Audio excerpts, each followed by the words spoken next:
তুইও তো বই দেখেছিস না? তুই একাই পড়ছিস না বই দেখে? বই দেখিস নাই? লিখতে দেবো মানে লিখতে দিলেও তো বই পড়েই তো লিখবি, তুই কি না পড়ে লিখবি নাকি?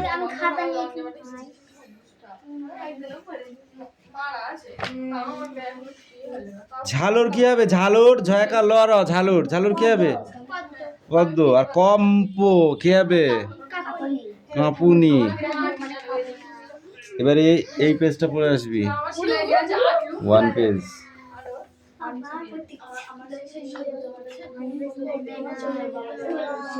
যখন 5-এ উঠেছিলি তখন তো ভাবিসনি ও বাবা প্রাইমারি থুয়ে হাই স্কুলে যাচ্ছি, পড়া তো বেশি হবে, পড়া তো বেশি হবে। নাও গো সিট ডাউন। এই মিঠি কামিন, বই নিয়ে এসো। এই শান্তিকে কামিন, এদিকে আয় পড়াটা নিয়ে। এতক্ষণ কি করছিলি? চোখ বুলিয়ে নিবি তো।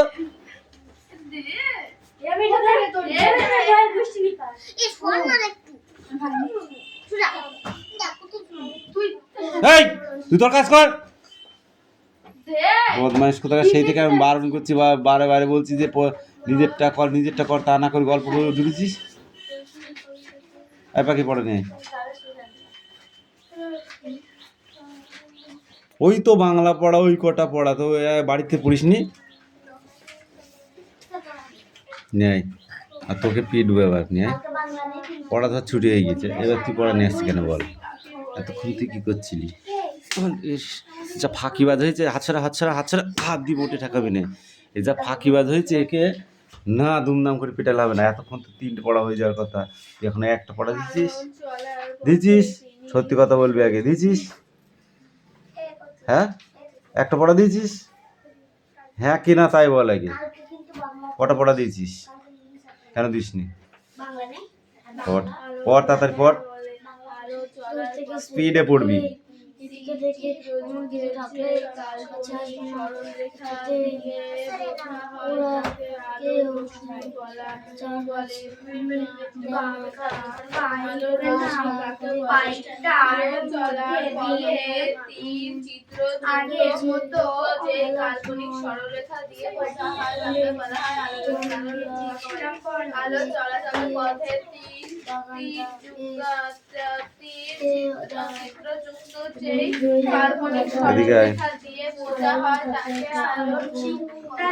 গোলাপ বলো তার শোবার ঘরে তার তোরঙ্গ যেন রাখে, ঘর বন্ধ যেন না থাকে, সন্ধ্যা হলে ঘরে ধুনোর গন্ধ দিও, দীনবন্ধুকে রেখো পাশের ঘরেই, তাদের সঙ্গে সিন্ধুবাবু আসবেন, তাকে অন্য ঘরে রাখতে হবে, বিন্দুকে বলে মালাচন্দন তৈরি রাখা চাই, বন্দে মাতারাম গান নন্দী জানে তো, সে অন্ধ গায়ককেও ডেকে এনো, সে তো মন্দ গায় না।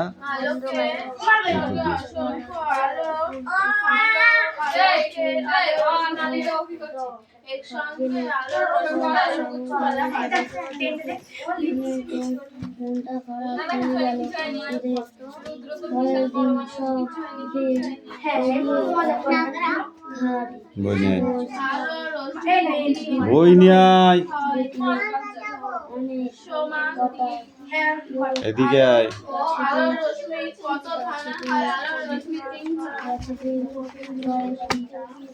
বায়ুবয়, বনময়, বাঁশগাছ, করে নাচ, ঝাউডাল, দেয়তাল, বুড়িদাই, জাগে নাই, ক্ষুদিরাম, পাড়েজাম, মধুরাই, খেয়াবাই। এইটুকু পড়ে আসবে। এই পড়ে নেই।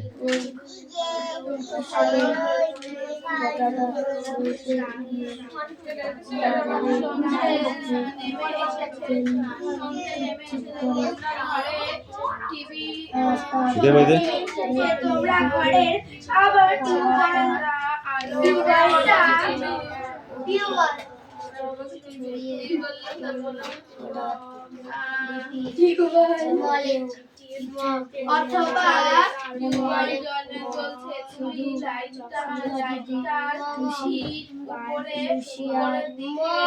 দেওয়ালের কাছে তোমার হাত রাখলে সঙ্গে সঙ্গে দেওয়ালের গোপাল সরকারের কাছে বসে রমেশ কি করছিল? গ্রামের একমাত্র ভরসা কি ছিল?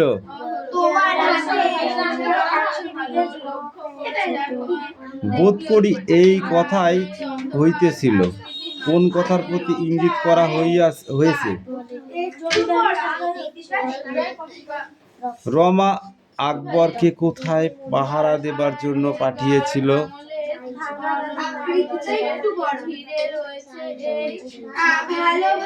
পারবিনে কেন? উদ্দিষ্ট ব্যক্তি কোন কাজটি করতে পারবে না? পারবিনে কেন? উদ্দিষ্ট ব্যক্তি কোন কাজটা করতে পারবে না?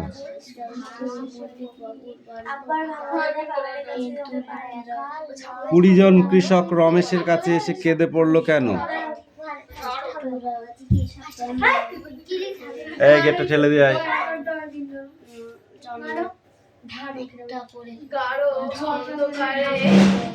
অংশটা হলো ছায়া বা প্রচ্ছায়া। এই গাঢ়টা অন্ধকারকে কি বলা হয়? ছায়া বা 20 জন কৃষক রমেশের কাছে এসে কেঁদে পড়ল কেন?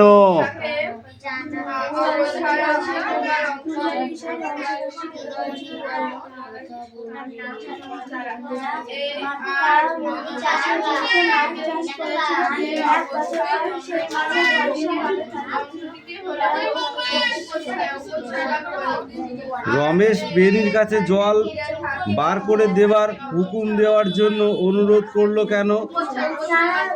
কারণ 100 বিঘা জমির 100 বিঘা জমির ধান নষ্ট হবে।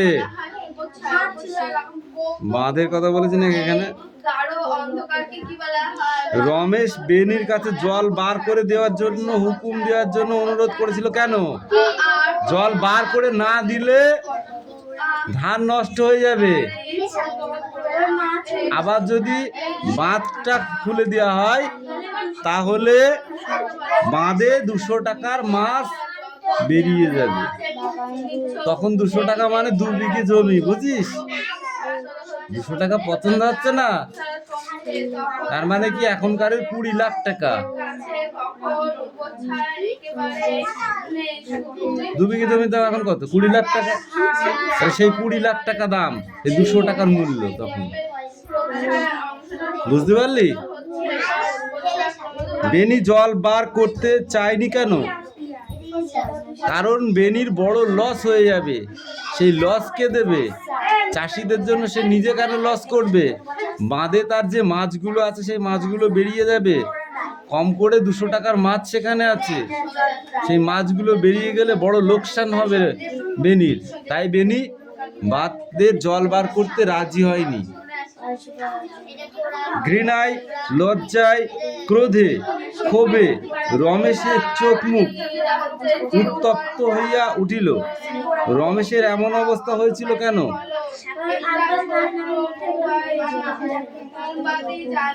মিথ্যে দোষ দিয়েছিল।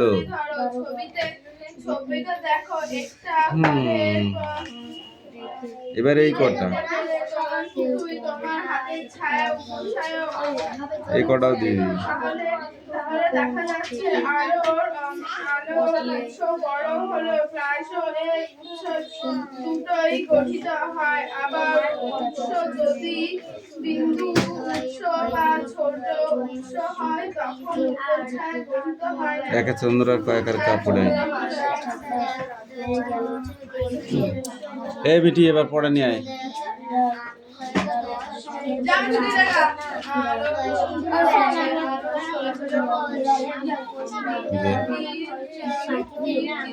বল,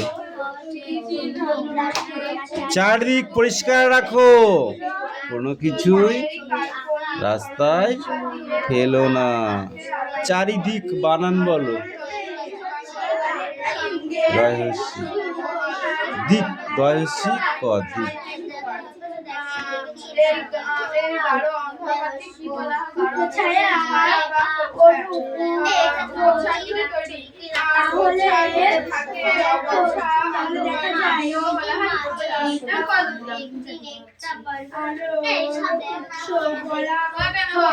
বল,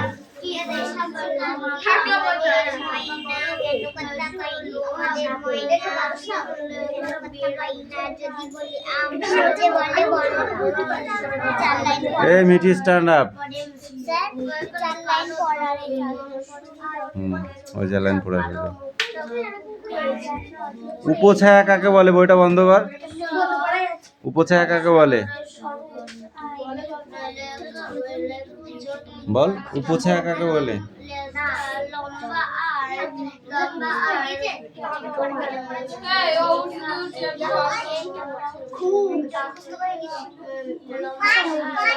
এই তুমি বলো।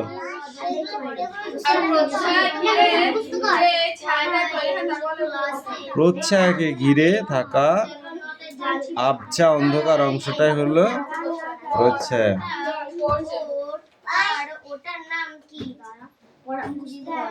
আলোক রশ্মি গুচ্ছ কাকে বলে? আলোক রশ্মি গুচ্ছ।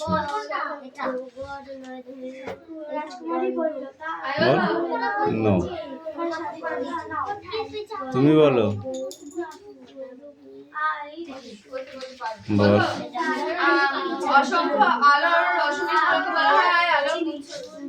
একসঙ্গে অসংখ্য আলোক রশ্মিকে আলোক গুচ্ছ বলে। আলোক রশ্মি কাকে বলে? মিঠি বল। আলোক রশ্মি কাকে বলে? হয়েছে?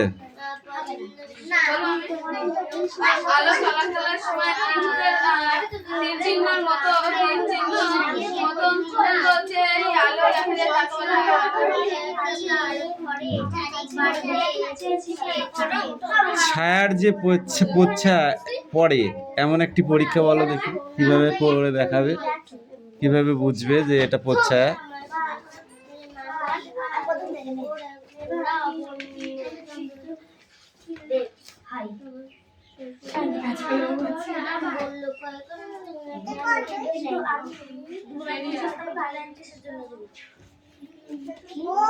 একটি আয়নার উপরে যদি ছায়া ফেলা হয় সেই ছায়ার প্রতিচ্ছায়া পড়ে, সেটাই বলছে। এই দেখ, এই পরীক্ষা, সব পরীক্ষা কিন্তু এগুলো একদম এই পর্যন্ত।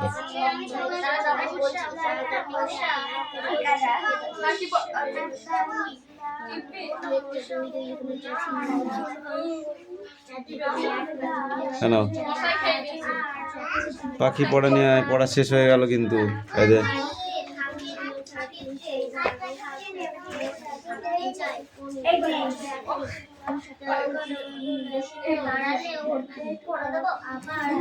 মল্লিক বাবুর বড় ছেলে খবর পাঠিয়েছিল কোথায়? পুলিশের কাছে। বড় দারোগা একটি সেপাইকে ডেকে কি বললেন?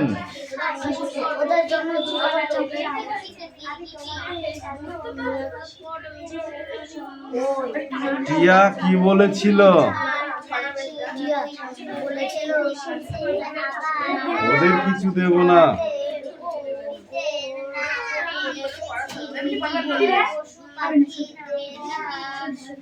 এই কোশ্চেনগুলো সব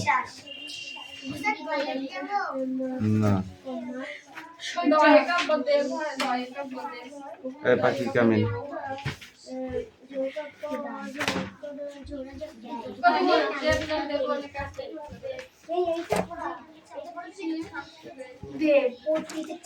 কবি কার কার কার কার কাছ থেকে কার কার কার থেকে চিঠি পেয়েছিল? কবি কার কার থেকে চিঠি পেয়েছিল?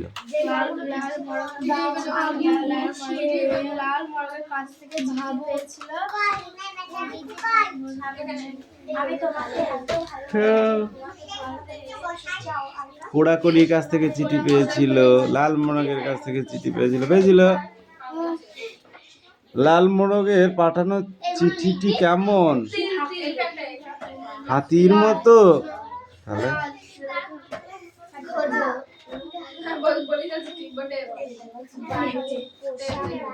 বল, বাংলা পড়ায় ধেবড়ি গেলে হবে কি করে? এটা তো বাংলা পড়া, এটাই পড়ে আসবি। ধর এই দাও, বই দাও, এই টেকো।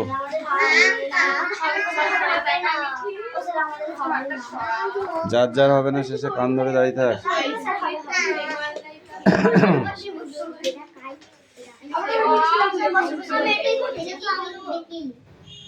এই স্ট্যান্ড আপ। পোকামাকড় কাদের বলে?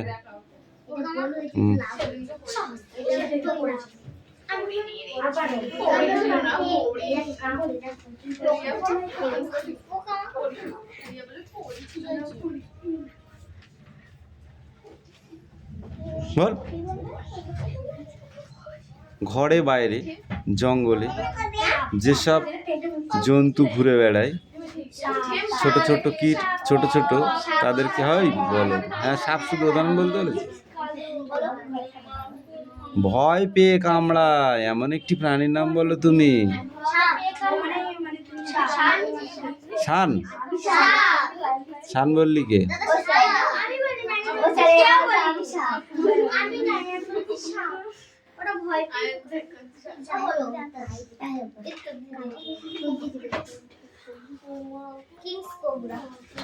এই গন্ধ গোকুল কাকে বলে? গন্ধ গোকুল কাকে বলে?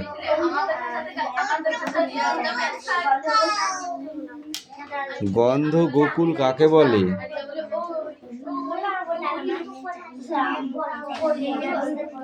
গন্ধ গোকুল কাকে বলে বলো?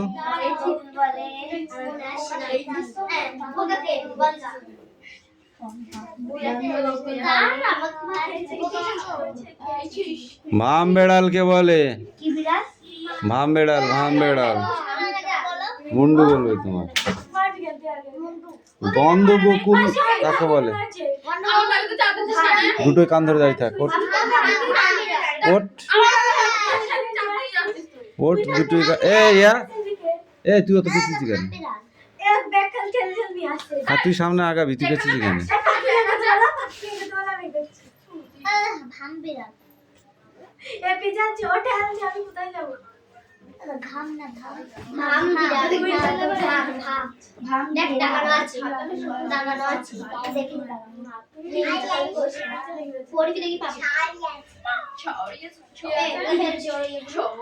বন্য প্রাণীর নাম বলো পিউ। বন্য প্রাণীর নাম বলো।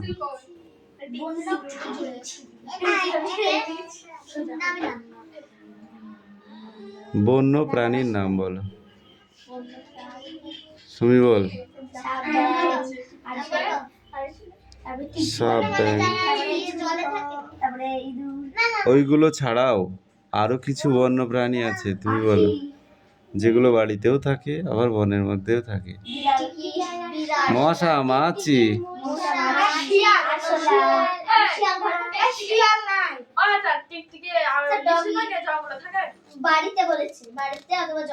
বাড়িতে বা জঙ্গলে।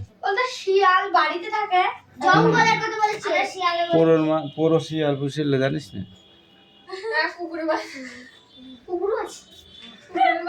ও পারে গিয়েছে, দিয়ে একটা শিয়ালের বাচ্চা দেখেছে, দিয়ে বলতো মনে করছে কুকুরের বাচ্চা, দিয়ে নিয়ে চলে এসছে পোড়ো, দিয়ে বাড়ি নিয়ে এসে থুই দিয়েছে। ছোট কুকুর যদি শিয়ালে নিয়ে যায়, দিয়ে খাঁচার মধ্যে থুই দিয়েছে, মুরগির খাঁচার মধ্যে, বুঝলি?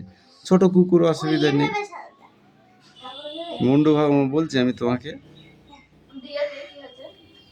দিয়ে বেশ আছে, খায় দায় থাকে, মুরগির সাথেই থাকে। দিয়ে কিছু দিয়ে থাকতে থাকতে একটু বড় হয়ে গেছে, খেতে দেয়। দিয়ে থাকতে থাকতে যে বড় হয়ে গেছে, দিয়ে তারপরে ওপারে শিয়াল ডাকছে হুকি হওয়া, এও এখান থেকে ডাকছে হুকি হওয়া, ঠিক আছে? তারপরে এরা বুঝতে পারে, এরা মনে করছে শিয়াল হয়তো বাড়ির পাশে আছে, সেদিন ডাকছে। একদিন মুরগিটাই নিয়ে খুলে নিয়েছে, আচ্ছা মাচ্চা ভেঙে। এনে এই শখটা লিখে নিয়ে আসবি। ইয়েস।